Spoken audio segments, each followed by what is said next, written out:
So unfortunately, employees who blow the whistle, as we talked about earlier, are not usually given a gold star, and thanks, here's a bonus.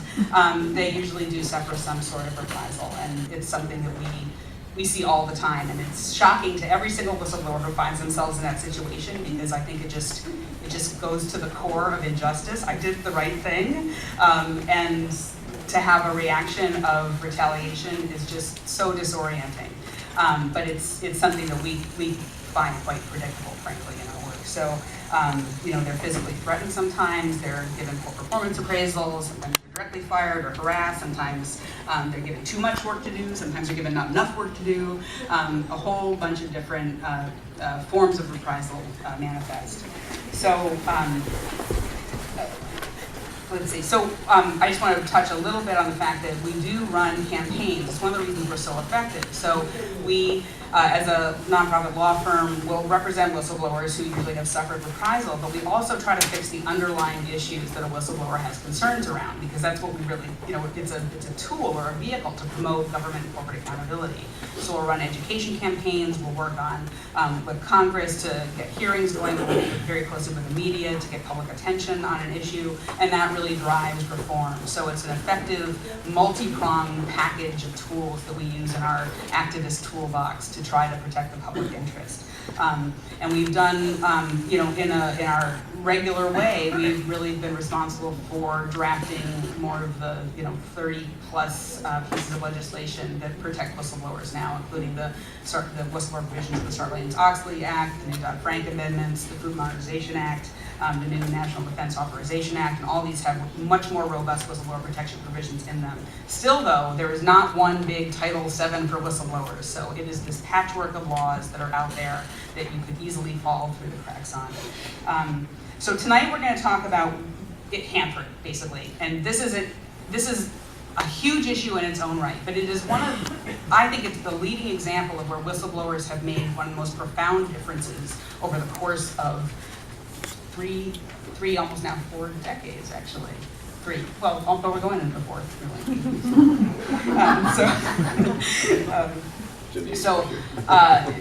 Back in, I'll tell you this really quick story. Early in the day, one whistleblower, Ed Ricker, is a good example. He had reported that there were malfunctioning alarms that had been shut off, which would make workers not know when they were actually being exposed to unsafe levels of radiation. He also disclosed that there were leaks in the hood windows that had been used to protect workers who were manipulating the plutonium.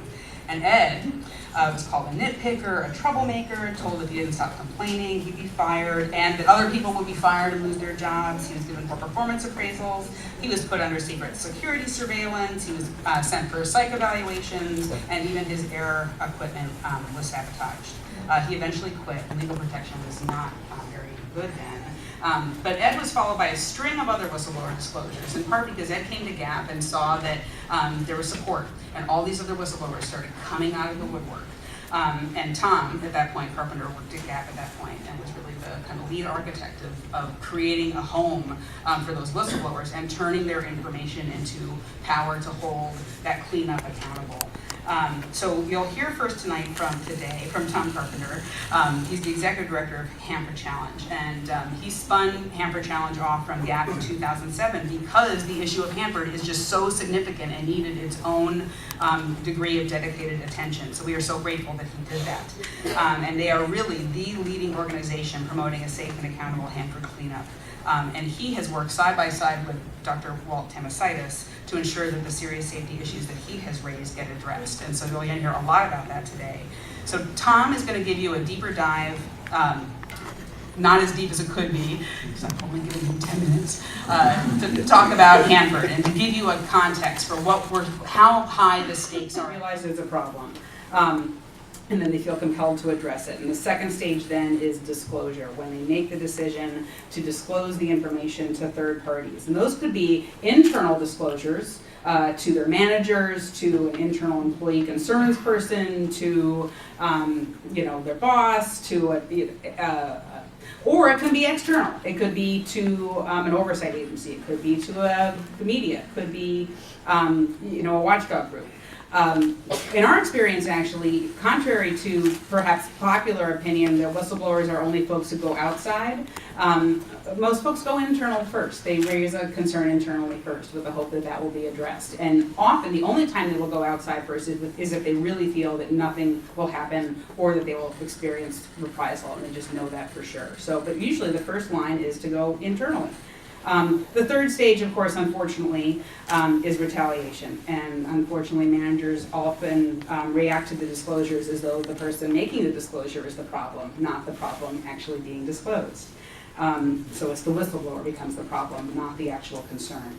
The fourth stage, we often see isolation, where the coworkers of the whistleblower kind of push away a fear of being tainted or associated with that whistleblower. So it creates another emotional layer of toll besides the reprisal that they're feeling in some form. And the fifth stage we see, though, we hope to see, is solidarity. Sometimes, in the ideal situation, a whistleblower, before they make the disclosure, will get advice, like from a lawyer, or from, let's say, GAP, or Hanford Challenge, or some other organization that can help them about how to navigate things without having to become a martyr to a cause or experience a professional hardship. Often that's not the case, and often they only realize that they have a problem once they've face retaliation. But solidarity with sympathetic Congress people, with journalists, with your church or your synagogue, with your family, and again with a lawyer, and with ideally a strong advocacy group is really critical for what is often a very long battle in both raising the disclosures as well as fighting a personnel employment action. And the sixth stage is, we hope, vindication.